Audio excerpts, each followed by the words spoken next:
Hello friends, tunin zong tu sim khat hi ana sei kit tau hitin tunia tu sim sei dingo hi le migen theinu chanu lagaw lam ti ki chap ta le ngai nom ta thila tu sim in sei du hitan tin ezi chun nang zong he chana la dinga hi nawang sit ni khu a nong thlai lut kha a hi zong le thlai mang lo helin lại là sa right chu ngai lu na nei ta in nehin me pi in lang belai kon khu olin nehin koi pi la chun story tha ong kap lu teng le namu masat ding a hi tun e hon zong thildang sei beta lo chun a story chu pando taw hi te ho sung nyau cha na khat a hin no pi khat migen thei ta le mi vai chata khat hi anu mi amanu hin chanu mi khat le le chu anane in a hi cha anei zo la izat zu hama hin azipa in ama chu anada lata na hi le no pinu zong azipa in la izat hama naw aneya anei zo la izat hama ada la zi chun ke pu ding dan le hin khu man ding dan chu ane he thim ji pun a hi heti chun ama in zong a chanu la izat ham chu a thei top sun nin ain khu kha pe in ain don pan tan a hi a chanu zong kumni ho hi ong hlina chun anu zong a ol dom tan ama in zong a chanu chu anaki pu zi in na tong dinga hin ana chi zi in a hi na to na a hin a chanu akipu to na ato kop zi tiang le eche ana to nawa mi ho chun amanu chu ana via zi vin a hi le an lung si hle ring zi vin asum ni khotha alo ho zong ana piwal zi vin a hi eche ho achun nupi nu in zong a chanu chu ain wa khang to pi in heti chun a chanu zong kum gup ho ong hlina hin nupi nu in zong a chanu chu school kai theita etin school chun ain kai sa pan tan a hi ama in na chu tong jing ji in a chanu chu school ain kai sa ji in sum alo kham kham chun a chanu admission fee hi ana pg in a hi heti chun phatleni khu ong chal bang hin mei thai chanu lingneu zong hi school ang kai jing tan a hi le a school kai na a hin aloi chapang ho pasal ho hin amanu hi ain ho se pan tawin abang le migen theinu abang le michagan nu ati win lingneu chu ain ho se pan tawin a hi phatleni khu ong chal bang hin lingneu win zong school an chi si a eche aloi chapang ho win ama hite an ho ji chu an thu lel the jing ji in chapang a hi jing wanga chun eche aloi chapang ho win an ho ji na ho hi anangai ngam ji pun a hi hiti chun phatleni khu ong chal bang hin lingneu zong mi bangin ching hi zong le thim hi zong le class 9 chu ain sim tan a hi le class 9 sim kuma hin anu in zong wang sinum ta in nat na khat hi ain nei tan a hi anu in anat na chu eche a chanu aneu laya kona na anato gim wal ji le a chanu analung sit wala na anato ji no a kona anadam mo zong le ama in anakizen ji lo chule kibet zong kibet sa akhalo ane hi ji chun anat na chu lingneu zong ong le pha na hin anu zong hin anat na chu ong lel tan a hi ting niaw win zong anu anat a hi a het pha na hin anu chu zen thei thei nain a zenin a hi le anu zong ong oldom tan he chun ama zong anu ong oldom pha na chun akipa le jing zi in a hi ni khat hi lingneu zong skula chun aga chi kit tan a hi le skula chun aloi pasal ho vin ama chu angai banga hin a hin dai eng vin a bek bu chu a selfie zi uvin hi lingneu win zong a bek ho chu athum teng le khat holoi in zong ana dai zi uvin neki hol do ding a hi an ti pi zi uvin lingneu chu ai eng in an bol zi uvin ana noi si khle jing zi uvi ama zong lungnum mo ta hin in lang chu ong kile tan a hi le in a hluna chun in cho thip thla jing tan he chun lingneu win zong anu chu asamin a hi le anu in wang ama chu anu don bu mong te pun ama zong in sung chu aga lu nin a hi le wang sin ta hin lingneu win zong in sung alu na anu avet le amu mong te pun alup na lang azon phein anu alup na chu aven a hi le anu khoyalova lupna ana kizam chu ain mado tan a hi he chun lingneu win zong anu chu aso athamin a hi le anu chu aso kiti zong atham khopun he chun ama in zong anu chu athi a hi ding hi ain hedo tan a hi he chapa na chun anu angai walin achutika jing tan a hi anu aka a aku ku wanga chun anu in la adon bu mong thei te pun a hi lingneu zong hete aka ka pha na chun khosung mi te in lingneu ka git azazo se a in lang wa chun aki khom tawin a hi lingneu zong anu to migen thei ta ane hi zi in a khosung mi te in anu athi jingwang a hin anadon se pi po win a hi a hin themkhat anangai lu dom dom ho chun anu long chu atok pi win sun ni salum ding kun langa hin anu chu ain bui do tawin a hi lingneu zong anu athi a ko na hin ki pa na ding zong an nei te pon ama zong anu athi to ahin khu chu gente ni kasa le jing zi in hi phalen khu ong chal bang chun lingneu win zong anu athi pha na chun school la akai nom le jing in ahin school akai le ni ding akilo thu ding chule ama zong school akai the ki lo thu thu ding a het pha na chun school chu ong hai tan a hi school ai zuwa ki pa na hin ama zong ni se le mi lo themin an kun ji in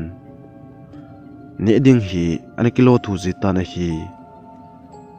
phala ni khu ong chal bang a hin lingneu hi a khosung wa chun golang ho hin ain zo thole jing ji ubin ana nui se hle jing ji ubi ama zong hi chi a het pha na chun anu la talo insung mi la anei pun aman a hin khu aman dan hi leisi na ong pin zong anaki si hle jing ji in hi zan khat nom ta ai mut pe na hin lingneu zong ai mut la zo chom khat zo wa hin a in kot chu ong ki beng ta na hi lingneu win zong in kot akibe ekit aza aza a hin tiza ta achun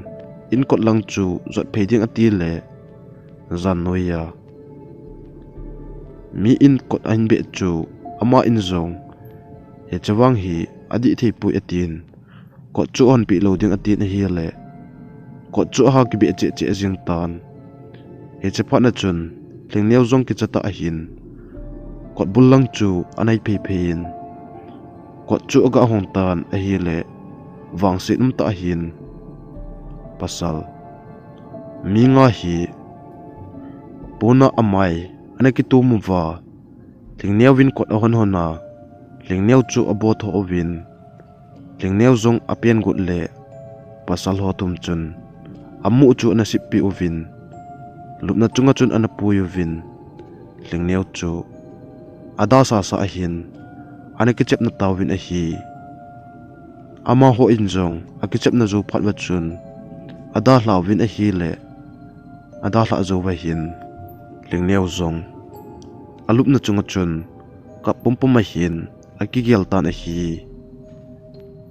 nule pa anei lo to achang se a hin ku amana pasal ho in hitia akichep na phat wa chun lingneu zong akigelin a hi le leisit na kahin hin sang a hin ke hi thido tangi atin pasal ho tumin anabol gen thei nau le anaki chep na nau chu agelin a hi le ahin num lo pha na chun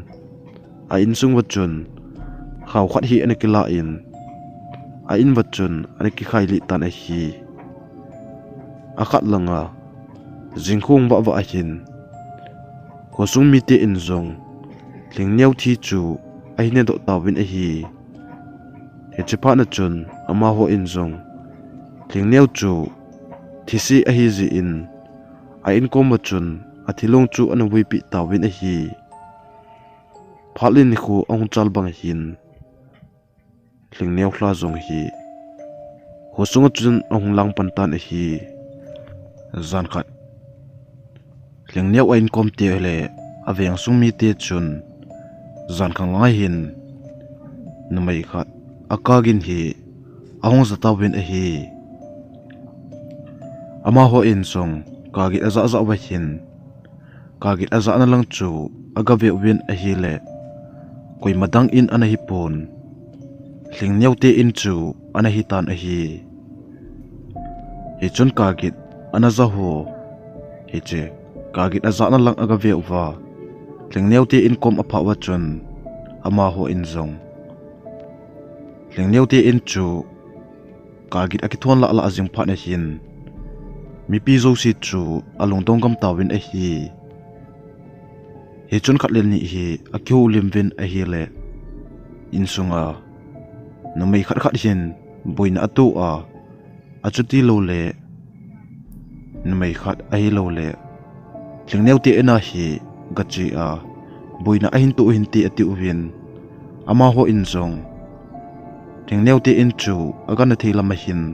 adel lu tawin a hi lingneu te in aga lut lew in chunga kagit aza uchu athip chet tan a hi he chun ama ho en zong in chunga kagit aza achu mi mai sa ji wa hin in chungo chu abele lewin a hi le koi ma zong ama pu win chule kagit zong azakit ta pu win a hi he chun ama ho in zong iti hi sa tulele a chu mi akagin ke zathea iti hi le koi zong umto gam tin ama ho chu lungtong ta in ke hulim tawin a hi ama ho in zong namai boina atu a aka a hi sa jiwa chun akap dinga chula amulo phat ba hin lungtong ta hin in chu ong da hlawin ahung po do tawin a hi le tu la pha pha ba hin in sunga kona kagi chu an tawin a hi le he chi an chi uwa an ve ho zo si hin he chawang hi adi thei ta pui miem a hi le ilut wa chu kimute te ding a hin tu a hi ipot do zo zo wa iti in sung ki thong zen zon jinga numai khat akap the ham tin akeulim tawin a hi he chun ala uwa pasal khat hin a hi pui hi chawang hi mi mi ta pun ti lagaw hi alang te hin ti tiwin ain seitan a hi le ala uwa aum zo se chun pasal pa thu se chu anata asanovin ama ho inzong insung chu lelut kitalu hilin kagit aza awang bachun anada latawin a hi ama ho zong insung chi elut bachun kagit aza uchu aphaditam atilew phatmala la ahin hosung chun kagit ahong japan kitawin a hi hosung mi te in kagit aza ting lew ngavet ding atilew la lagaw a hi a het ji wachun ama ho inzong akichat ji wachun aga ve ngam kit ji powin a hi zan khuwa hi la chun kagin chu angai khuwa hil tawin a hi jingkung wa wa chun mi kon khat le lengneu te venga ana cheng ho chun akihulim tawin a hi le hi che a ana te dom pen upa khat hin Allah wachun amanu hi athi zo til til a hi ji a lagaw hi alanga a hi chom khat ting le hung patan ti atin ahong sei do tan a hi ichpa na hin hosung mi te kon khat khat le thengneu te venga ana cheng ho zo si chun a hosung ding wa ana te dom pen upa khat chun ana sei banga hin ama ho injong athi zo til til a hi ji a hla ala nga hi an ti ubin don se injong ana nei pu win a hi ti chun zan ong hi kit pha na chun ko sunga hin kagin chu ong zakit tawin kagit ang za ting lew koi madang a hi lo ding hi che thengneu hla a hi ding chu aging moji ubin a hi thengneu ti in chun kagit hi melsila la in ain za tawin hi che pha na chun thengneu te venga an cheng ho le hosung mi kon khat chu a i mu thei zong om po win ama ho in zong aga vet mwa thengneu te in alut lew koi ma zong amu ki ji lo to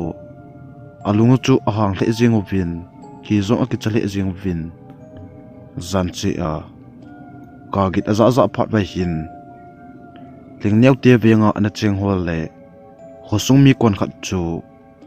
zan i mu thei luwa om phat ba hin ana lung hang tawin thengneu te in hi isu mang lo lew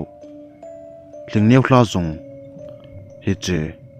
hosunga alang jing a hian a inu hi sumang lew hen thengneu hla zong hi lang ta punti na ti uwin a sei khom tawin a hi le a bon chaw chun he chi thu chu pha ain cha tawin a hi zan ong hi pha na hin zam sot ka ati win ama ho chun meisel hi na ki choi win thengneu ti in chu ana hal taw win a hi a hal zo zo wa hin ama ho zong in lang chi chu akile taw win zan chu nom ta in akichol du taw win a hi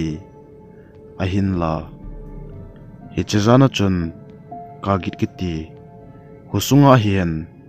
thengneu te in langa chun ana zata povin a hi jingkhung ba ba chun ama ho zong akihulim kinuvin tuzana chu kagit za num jingo piammi tin aphungo vin a hi le koima in zong he chakagit chu ana zata povin a hi le ama ho zong akipa le jingo vin he che khosunga kagit hian thengneu te in langa kagit ana za ho chu apharitai an tiu win athau chu ananom le jingo vin hi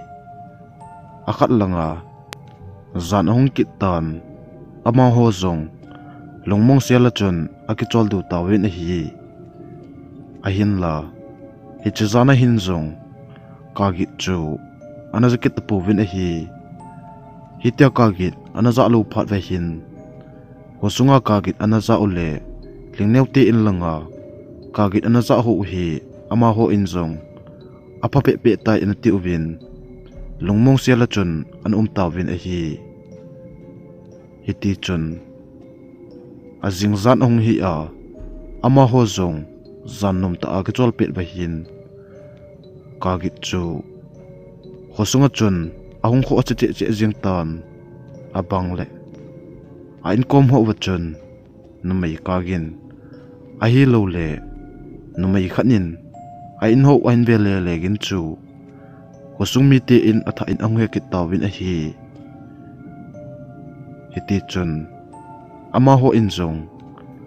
hi chikagin chu lingneu te in lang le hosunga chun atha in ahung zakit tawin a hi he chapa na hin hosung mi te zong analung tong tawin iti hi za aparitam iti le atha a ahung kho che jing ham tin lungtong ta le tizata achun akihu limavin ama ho in zong ipizi a alagaw hi atha a hunglang che kina ham tin alungu chu anaboi hle jing ji ubin analungdong hle jing ji ubi hiti chun zar khat hi hosunga lingneu anaki chepnal apang mangpu kiti gohlang khat hi hosunga chun an umin ama wang hin lingneu uhlalan zong a hi in a hin la hi chi ahlalan ho hi ama in wang I macha in zong anagial pun tizat na in zong analapun a hi zana hin anule apa a umlo ji chun aman zong anule apa umlo pet atin zu cho na ki cho in a in wachun zu cho donin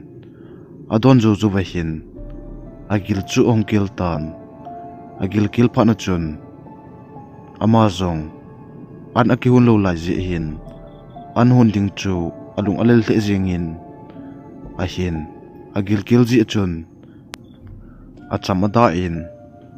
bulame chu akihun tan a hi bulame ahun jing lai ta hin a in bang mi khanin akhut tin saw hen hun na akhut banga chun a in bang ho hi pula la in ong ki khut tan a hi he chun mang pu zong he che a in bang ki khut la ala jing chu ki chap na langin alapon don se in zong anei pun abulami an hun chu akiwon thim tan a hi he chun a in bang pu la ala a aki khut git chu phat mala la a hin ang kho che tan a hi le hitia a in bang a ha ki khut bal pha na chun mang pu zong om thei tapun ama zong lunghang ta a hin to langa chun aga pot do in koi neu ham tin aga ki sian za in he chun ama in zong a in bang khu thei ding mi abe lela amulo ji chun lunghang ta a hin in sunga chun ong kile lut kinin an chu ki hun ki ta na hi an hun pe na hin atha chun in bang chu pu la la in mi khanin khutin saw ta a khut banga chun bang chu pu la la in ong ki khut ki ta na hi he chapa na hin mang pu zong ki chat mala la in along chu a hang che jing tan azu kham to a hi le to langa chun aga pot do ki nen koi ni uwa ka in bang na khut jing ham nangap le hung do atang atin aki sian za jingin a hi le koi ma chula a hung do mom pon ain kom la uchu athip la jingin a hi he chapa na chun ama zong lunghang ta hin insunga chun ale lut kit tan a hi le insung pha a hin aman zong an chu tha in a hun kit nen a hi le kining chang lo wa hin ain kom la a mi khat a hlai le ta banga chun mi ba gin hi ain jata na hi he chun mang pu zong lungtong ta hin ain ko ma mi wa le gin chu thip che na chun angai in a hi le mi wa le gin chu mi thum mi li ta bangin ain pang chu avel ta bangin a hian ama zong alung adong hle jingin ki chat na lang chu he zong he phalu helin to langa chun aga pot do kinin ain pang vel dinga chu koiham atin aga vekit ta na hi in pang ahlul thuna chun aman zong koi ham tien in pang bel dinga chu abet lela koi ma amukit ngal pun thip chet na chun atuwin he che in pang ang vel dinga chu mi hinti ati zi in anga tan a hi a hin la pamlanga to pet sunga hin koi ma zong in pang vel la chu aumkit tapun a hi le mangpo zong lunghang ta hin koi lom lom ni uwa hibanga hi nei dai lo lo jing hom atien insunga chun alelut kitana hi insung nga pha pha hin a in pangu mi khat nin aviala numei khat akagin chu ahin zakitana hi numei khat akagin aza za a hin mangpu injong thip chena chun angayin a hi le he chen mai nu ka chu amel sle jingin he chapa na chun mangpu zong lungdong ta a hin koi hi za tulai ta a ke in panga numei kap the hem atien ama zong polang chun apo do ke nin polang chu uga ven a hi le numei khat van kang bi bu a mang thip thip ma ain panglang wa achi pe chu ain madu ata na hi he chun ama in zong he chunu mei nu lang chu anai pi pein a hi le koi ma zong amukit pun he chapa na chun ama zong hi aki chu ong chathim ta na hi he zo zo chun koi ma amulo pha na chun insung chu ong le lut kit tan a hi le kwat bul aka khil khil hin a in komawa numei khat akagin chu ain jakit ta na hi ye chapa na hin mangpu zong ki chata in numei nu kagin chu angai ngayen a hi le numei nu chu aka pet pet kap talu hi le hin mel sita achun amalang ahin nui sat tabang hin numei nu chu ang nui ta na hi mangpu zong akachat walji achun abule me an hon zong hon thei talu helin insunga chun kichata ahin ato ta na hi ato pet lai ta ahin kinyang lovin insunga lai chu aung ti ta na hi le mangpu zong akachawalin insung langa kendil ho chu wa ding ati le hi chepet lai ta achun a in kot all la aung kyon git chu ain jata na hi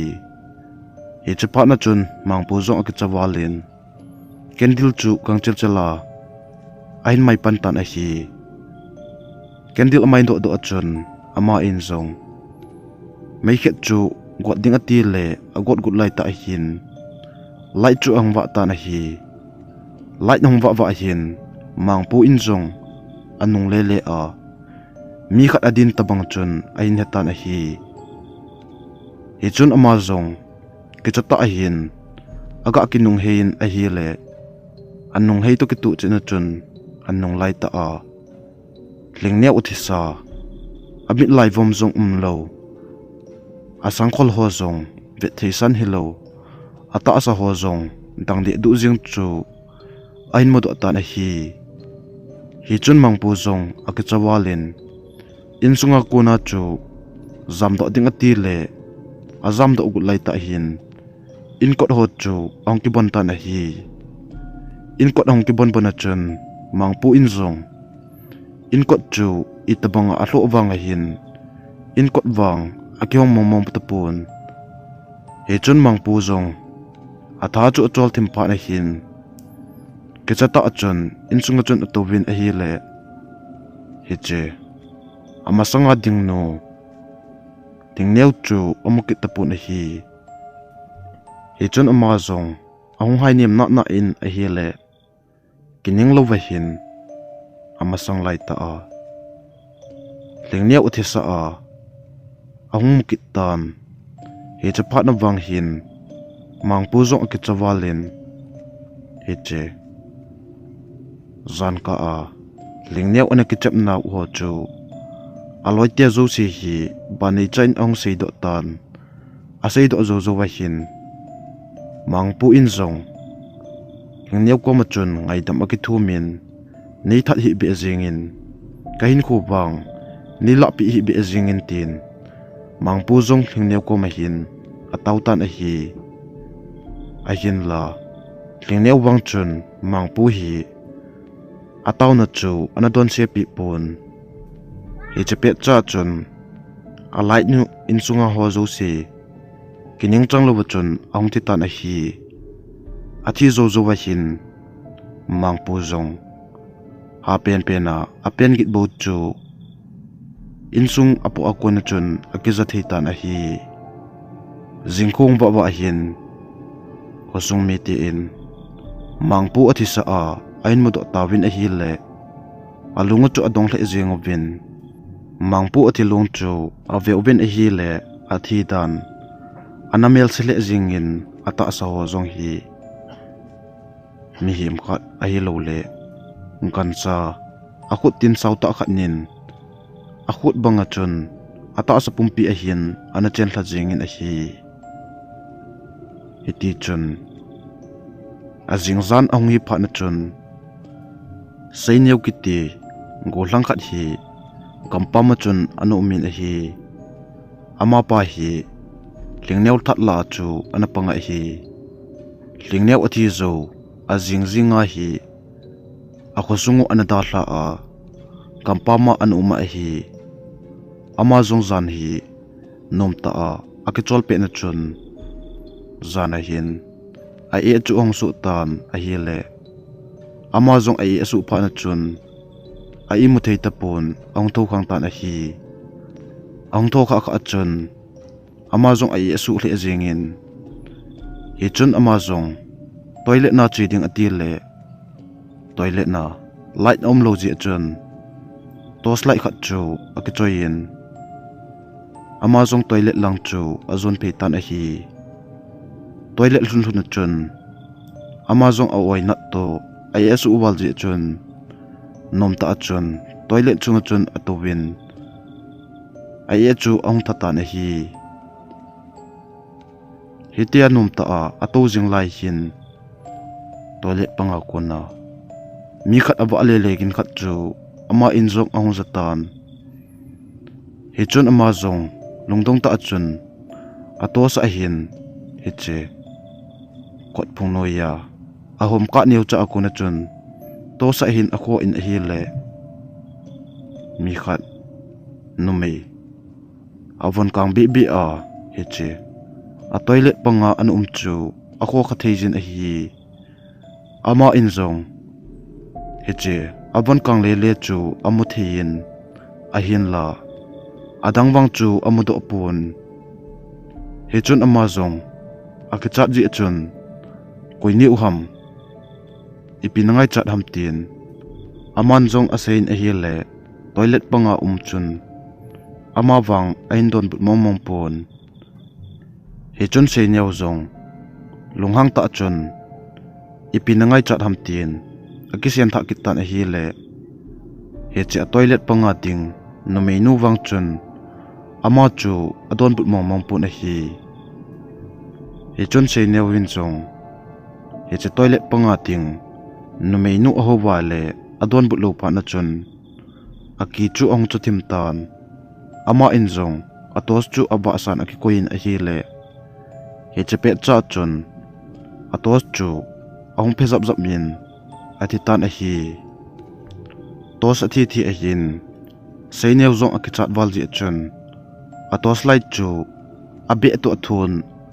wa ding ati na hi le atos chu aba mong ta pun atos aba mong lo phan a hin ama zong ki chata chun atos chu abiang biang jingin a hi le atos chu ahong ki be wa ka tan a hi atos ung wa a hin ama sang lai ta a numei khat amai mun de duwa amit lai vom zong lo ain ki ho kha tan a hi le seineu zong aki chawalin zam do ding ati le azam do thi mong ta pun hi chun ama in zong atos choi chun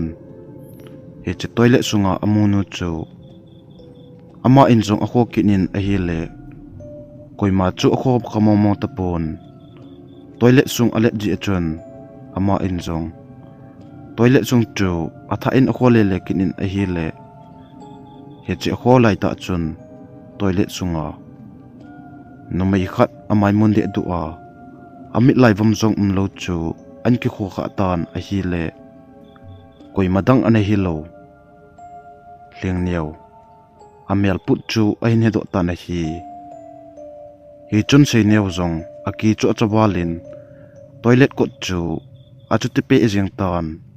a hin la toilet kot api a achu tu no jing wang chun toilet kot chu akyong mong mong tapon a hi le sei niao zong aki achawalin achu te pen jing tan a hi a hin la toilet sunga kun chun heche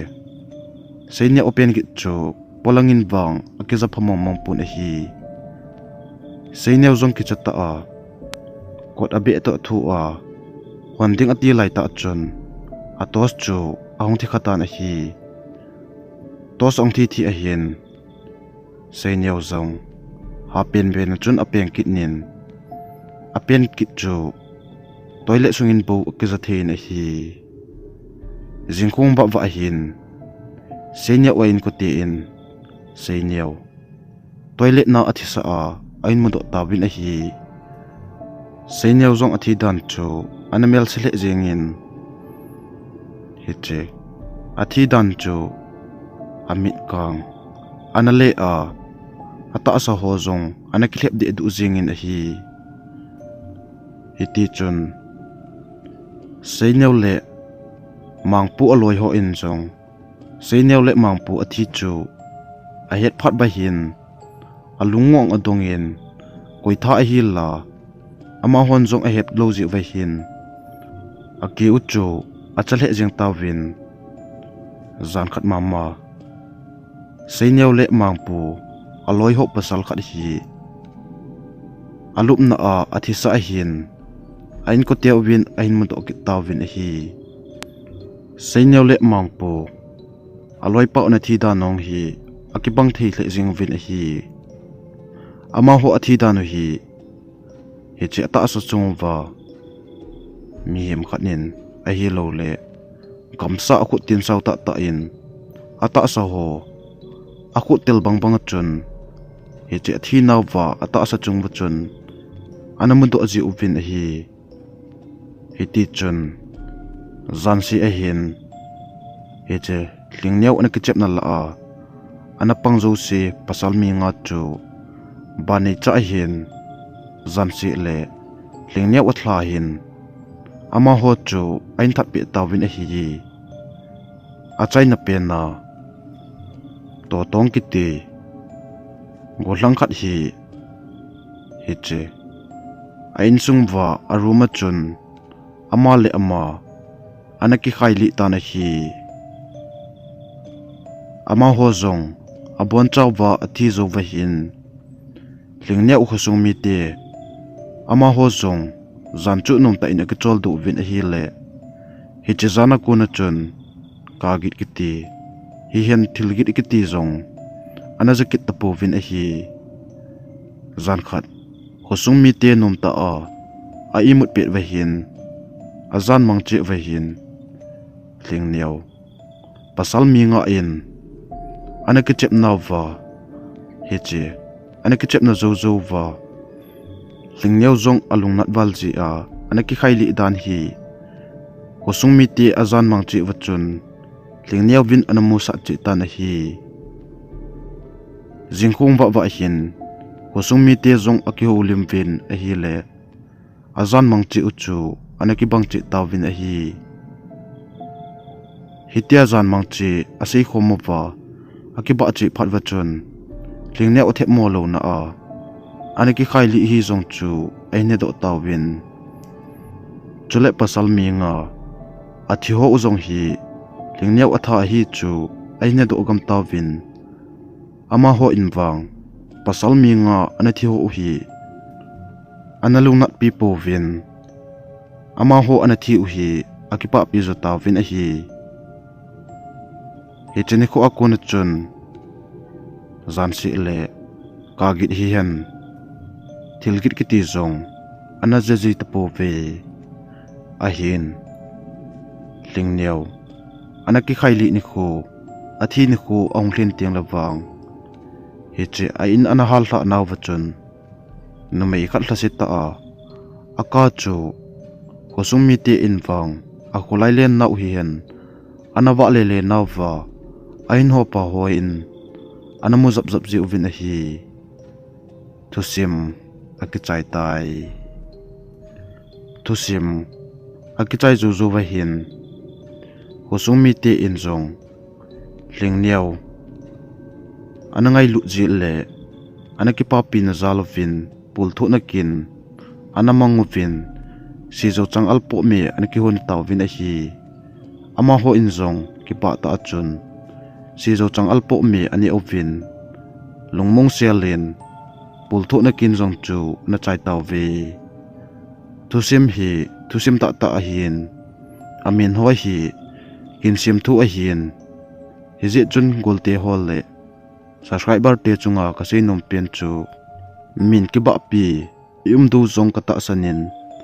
hizi chun ki gel thimu hi te ti a ibon chawwa kain tim nom pen ve thusim aban ananga ki taw hi te na bonun mangpha